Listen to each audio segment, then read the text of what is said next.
Mr. Chairman, members of the BLP, distinguished ladies and gentlemen, good evening. I'm delighted to be invited to the People's Forum to share with you my thoughts on the challenges we are facing in Barbados and some of the solutions that I believe can help us. Let me share with you my perspective. Worldwide tourism continues to perform resiliently in the face of continued economic global uncertainty. According to the World Travel and Tourism Council, travel and tourism will continue to grow, outpacing growth of the wider economy and remaining a leading generator of jobs. Here in the Caribbean, we are also seeing growth in tourism. We haven't seen any here, but we've seen it in the Caribbean. While the numbers are still being tallied for 2013, in 2012, the Caribbean welcomed nearly 25 million tourists, which is one of the highest numbers the Caribbean has ever welcomed.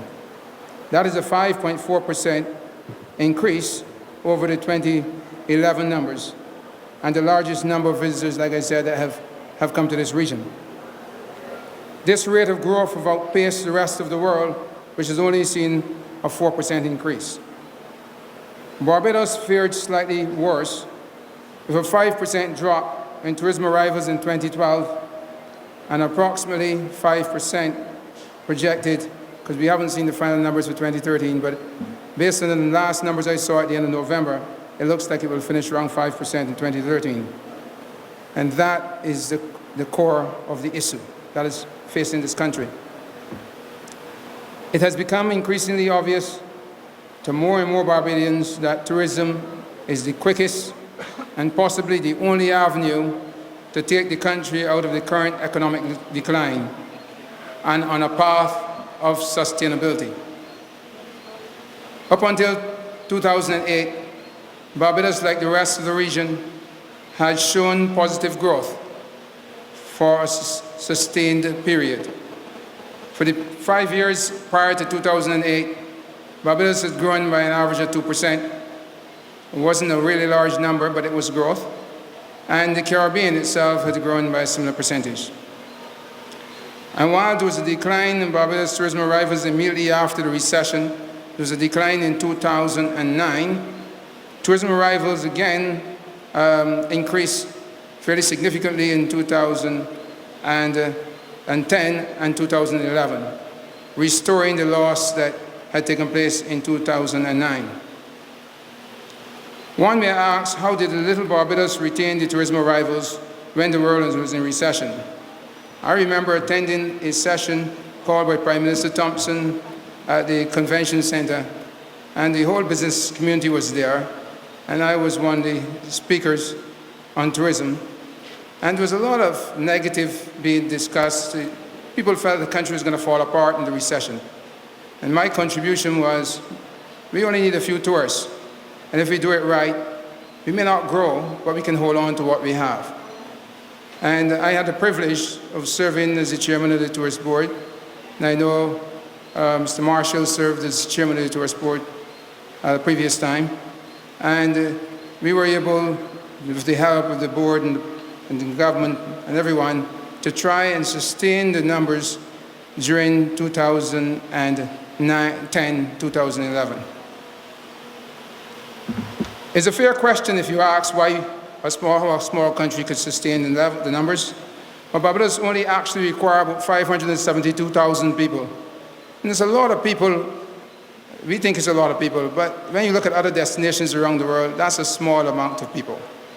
And if we do a good job, we can get those long-stay visitors. And I say that we can get the 572,000 people from the world market. And in my tenure as the chairman of the tourist board, we focus on the world market because we recognize that a number of the existing markets that we were drawing our pool of visitors from were under tremendous stress. The United States was in turmoil. United Kingdom had significant problems. Canada was the best of the lot because the Canadian economy had performed quite well during the recessionary periods. We recognize that areas such as South America, for example, had recovered from its disastrous economic period just before the recession. And therefore, when the recession was hitting North America and Europe, South America was doing quite well. Brazil and Argentina, those economies had rebounded. And so we put a program in place to try and get people from those areas. Several other destinations in the Caribbean did the same thing. Aruba had tremendous visitors from Brazil and Argentina, and the Northern Caribbean was seeing a lot of South American visitors. We also reopened the European market with specific marketing efforts in Germany, as this was one of the first European countries to recover from the recession. This strategy of looking for where you can get people to meet our numbers and give us the foreign exchange we want should have been sustained. There was a need to increase airlift. During the same recessionary period, we worked to do this in source markets as well as non-traditional markets such as Texas, which opened the west coast of the United States, so that people living in California and the west coast of the United States and Texas and so on could get to Barbados, rather than trying to get here over 2 days. If you live in California today and you're trying to get to Barbados, you probably have to leave your home at 3 o'clock in the morning, and with a little bit of luck, you might arrive here at 10 or 11 o'clock at night. People don't want to do that.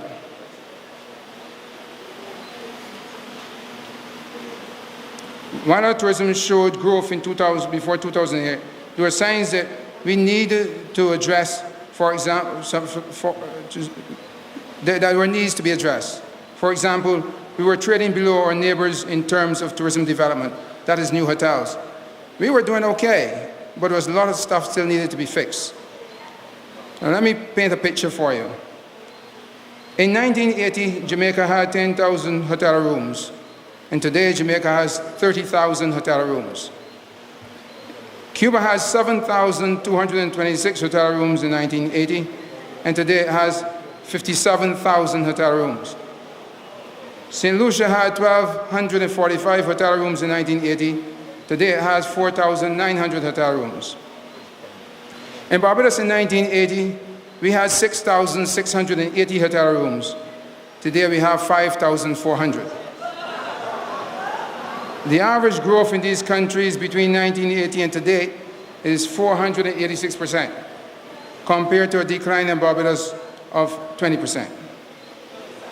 And therein lies one of our major challenges. We were not, and are still not getting new hotel development. And we must ask ourselves, why are we not getting this development? The reality is that investors are looking firstly for adequate returns on capital, and then all other factors are considered. In other words, when people are looking to invest their money, they want to know what is the return, what kind of cash on cash are we going to get on this money. If that's good, then they look further. Then the considerations of human resources, the ability to exit investments, the work environment, and ease of doing business, and all other factors are considered. But if there's no return on your capital, the issue goes out the window. From the details shared with you earlier, it is clear that our returns are not wooing the investors. Therefore, when there was a big hue and cry over the concessions for sandals, my contribution to that debate is that I have long advocated that tourism is an export industry, and therefore its input costs must be free of duties.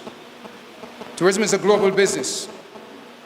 That means that all of the hotels in a region have to compete on a global scale.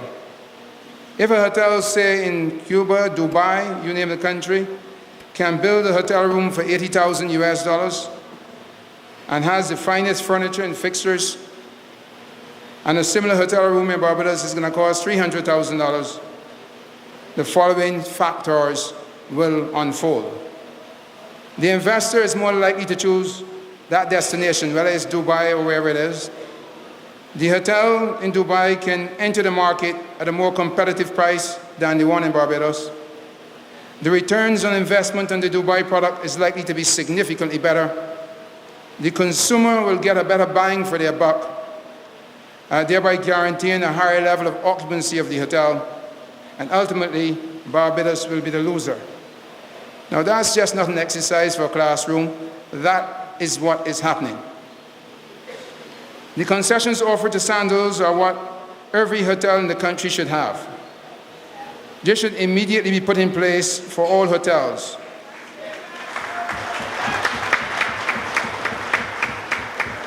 It would help to make the industry profitable and to deliver the levels of returns that would interest new investors to Barbados. It would certainly be unfair competition if Sandals would be the only hotel to benefit from such concessions.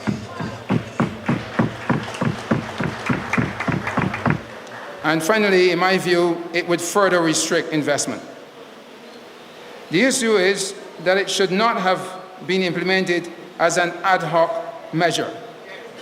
It needed to be the approach of government to the sector of tourism, and alternative ways of increasing government revenues should have been considered as part of that strategy. I also believe that in small economies like ours that are driven by tourism, a change in the present tax policy would help the economy.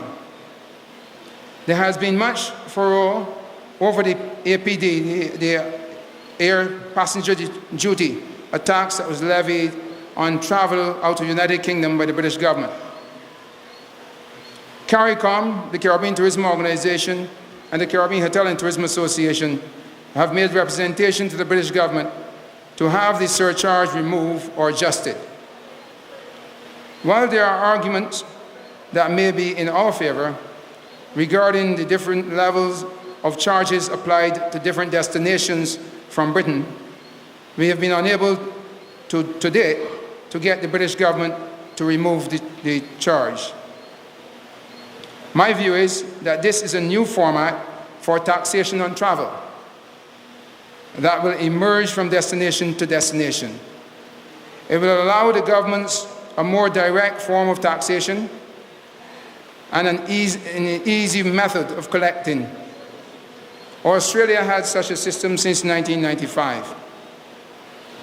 Here in Barbados, I believe we should review all taxes on tourism, making the product at source free of taxes so that it can be globally competitive, while we impose taxes in our source markets.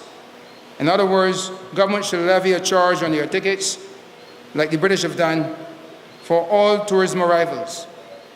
This will provide the level of revenue that is desirable without pricing our product out of the market. There will be those who would say, but that increases the cost of travel. And it certainly does. But the consumer will pay the charge as part of the ticket cost, while the advertised price of hotels will be allowed to be competitive in the global marketplace. One distinct advantage is that government will be able to collect the funds upfront, as against the present system where taxes are charged, but government has to wait and rely on business collection for some of those taxes.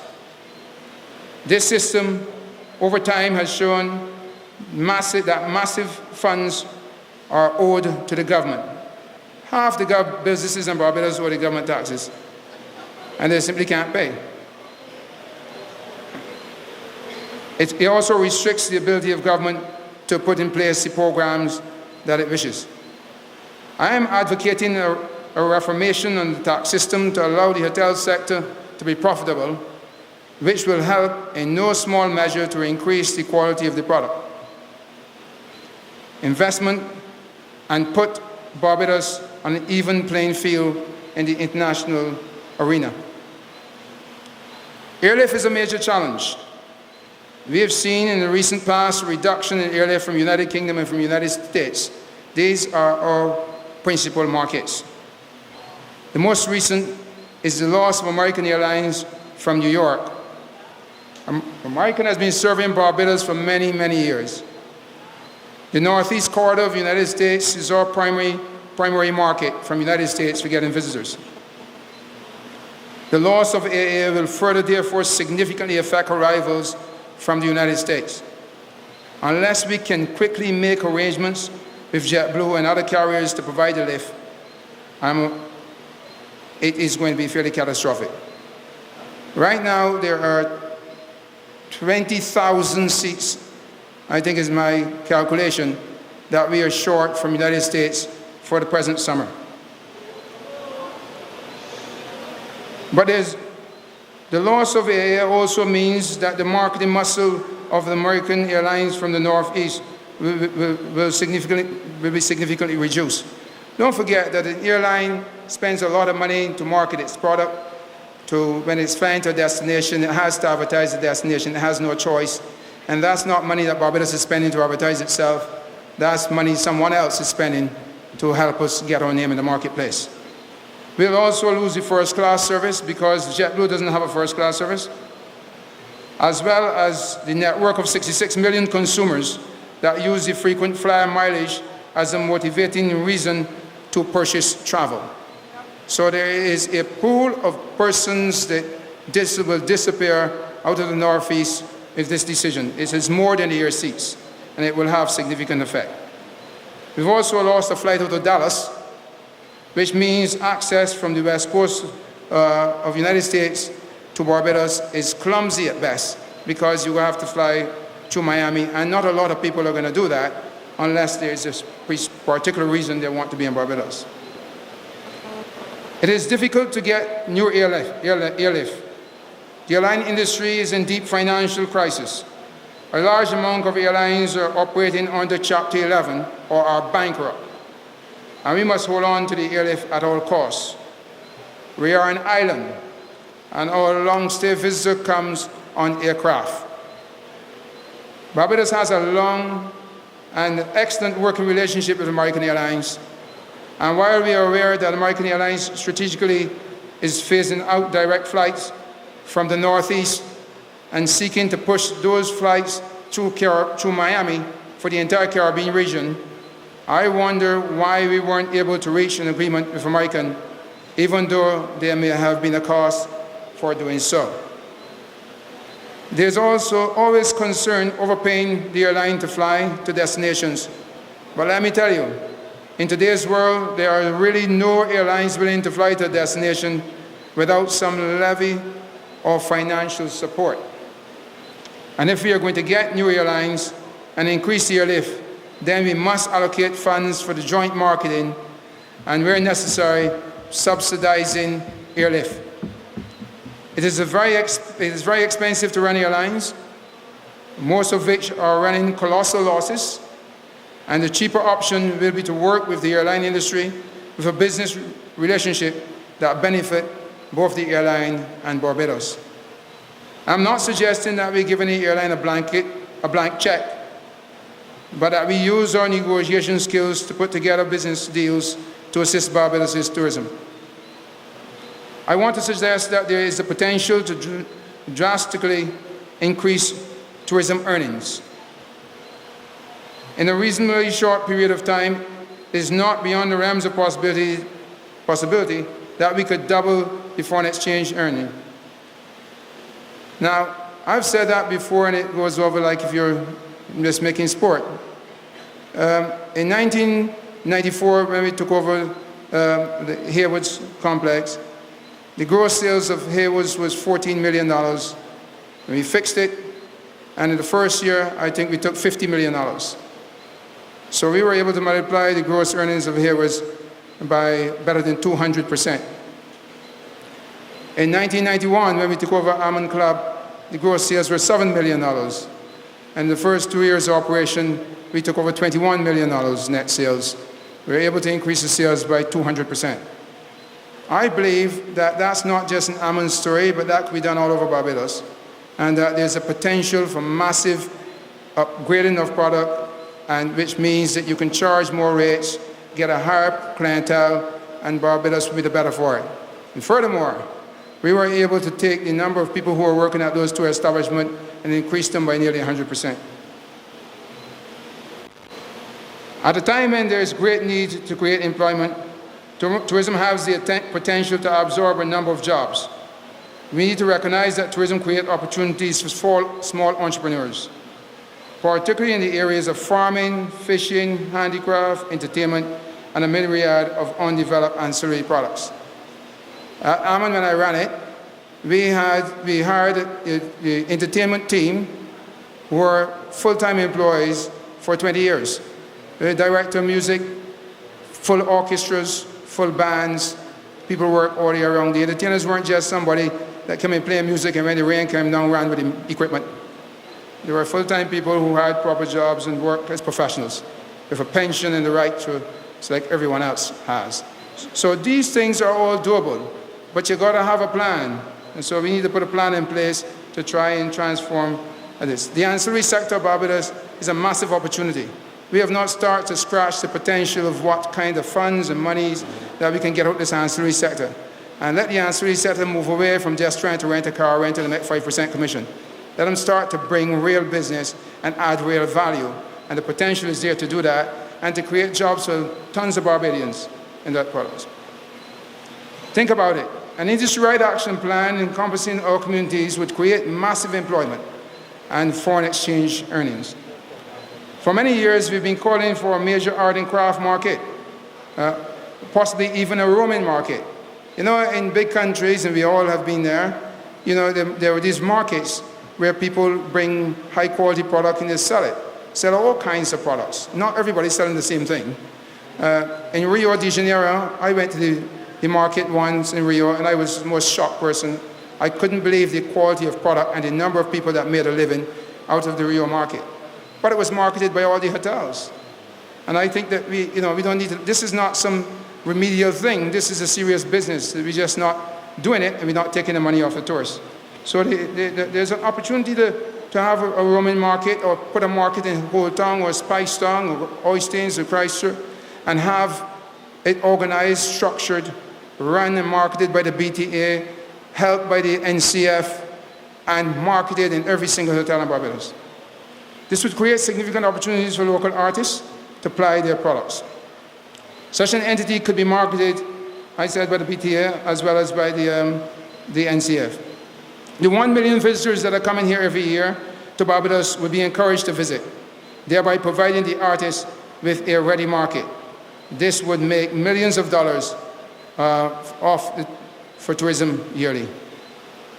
Barbados South Coast, with its small hotel plant, provides a perfect opportunity for government to create a unique, almost branded product.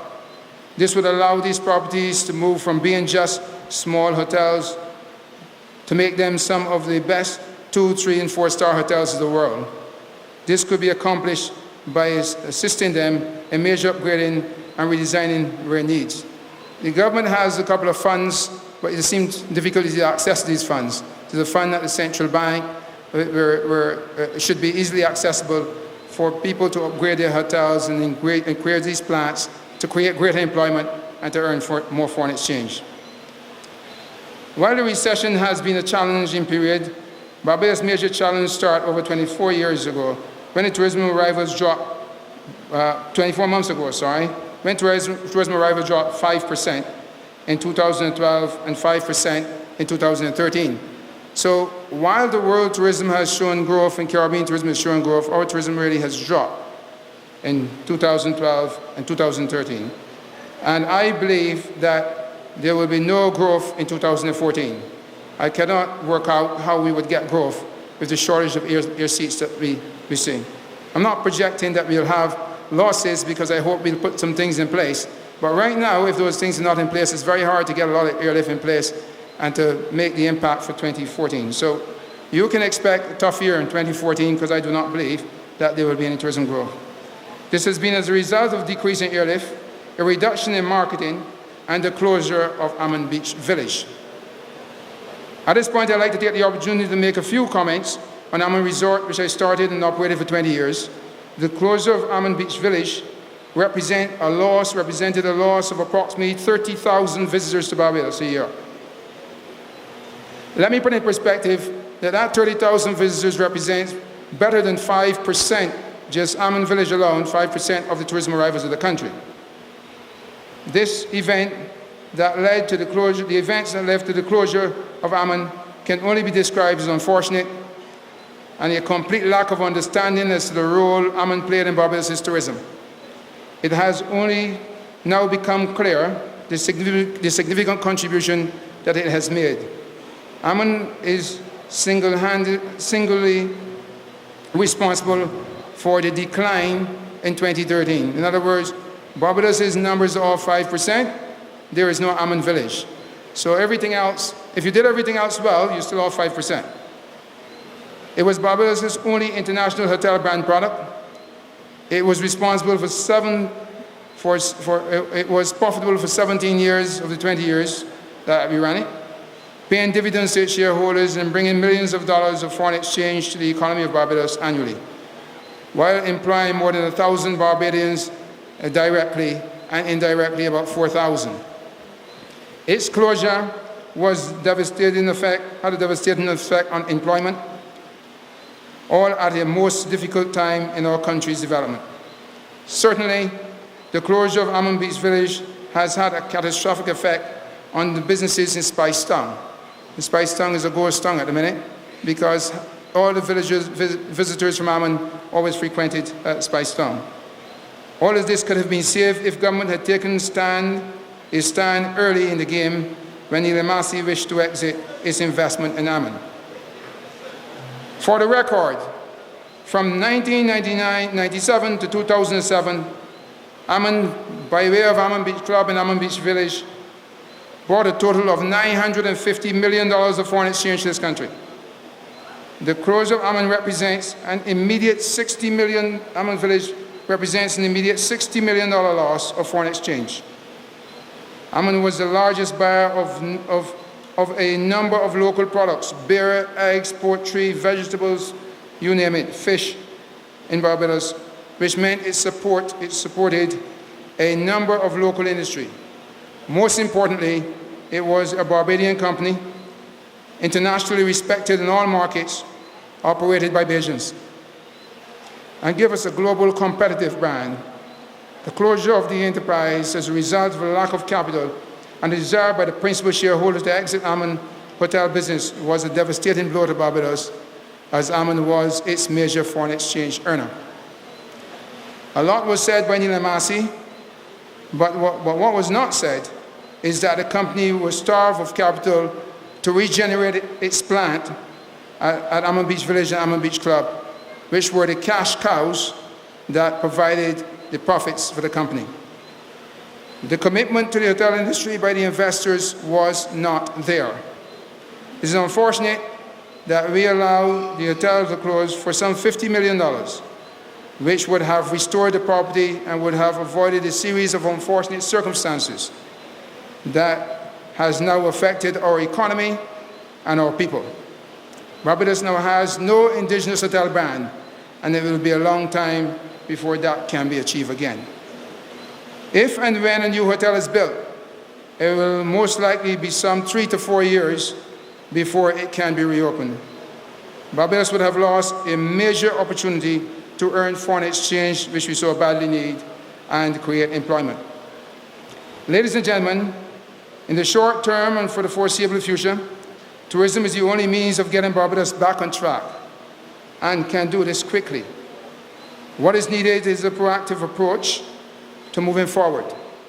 There is a need for increased advertising dollars to be spent on all source markets for Barbados, increased airlift while sustaining what is already here. We need to put in place a revised tax situation to allow government to quickly restore its cash flow and to free the industry from taxes so that it can be profitable, and put it on a platform for would-be investors to consider Barbados rather than other places. There is the opportunity to create jobs linked to the sector, such as the craft market, farming, and a myriad of other jobs that I listed, that would quickly assist with the unemployment challenges that are facing us. We have to reduce all direct taxation on the hotel sector. And make it globally competitive. Create and encourage greater linkages with agriculture. The project announced by Sir Carl Williams to restore idle lands to agricultural production is to be lauded. Similar ventures should be encouraged and facilitated. If the will is there for the implementation of some or all of the above measures, with the existing adjustments to the economy that are already in the pipeline, we'll be well on our way to restoring the foreign reserves and our economy to a healthy status. I thank you.